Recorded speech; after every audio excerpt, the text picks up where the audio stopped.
सकाळी काही 4:00-4:30ला मी उठले आणि मी माझा नेहमीसारखं सिंगिंग गायनाचा रियाज करायला बसले आणि ते एका रूममध्ये मुलगा झोपतो त्या रूममध्ये शांत बसले होते. मी त्यांना म्हटलं, "चहा घेशील का?" आणि त्याच्या 1 दिवस अगोदर आम्ही माथेरानला गेलो होतो आणि माझ्या एका फ्रेंडनी मला नाईस डी-पी किंवा असं पाठवलेलं, स्कूल फ्रेंड.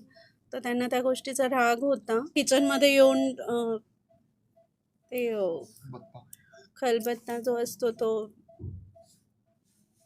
त्याच्याने लोखंडी ह्याच्याने मारहाण करायला मला ढकललं, गळा दाबला आणि त्या खलबत्त्याने डोक्याला जोरजोरात मारायला सुरुवात केली. मी जोरजोरात ओरडायला लागली तेव्हा मुलं जागे होऊन आले आणि त्यांनी मला वाचवण्याचा प्रयत्न केला, पण तरी तो कंटिन्यूअस मारत होता आणि माझ्या डोक्यातून रक्त निघायला लागलं आणि पूर्ण गाऊन त्याचं टी-शर्ट सगळं काही रक्ताने माखलं. कायदेशीर त्या त्या त्याच्यावर कारवाई करण्यात यावी आणि त्याला अटक करण्यात यावी. कारण मी हे बऱ्याचदा सहन केलं आहे, 2 NC पण केले आहेत.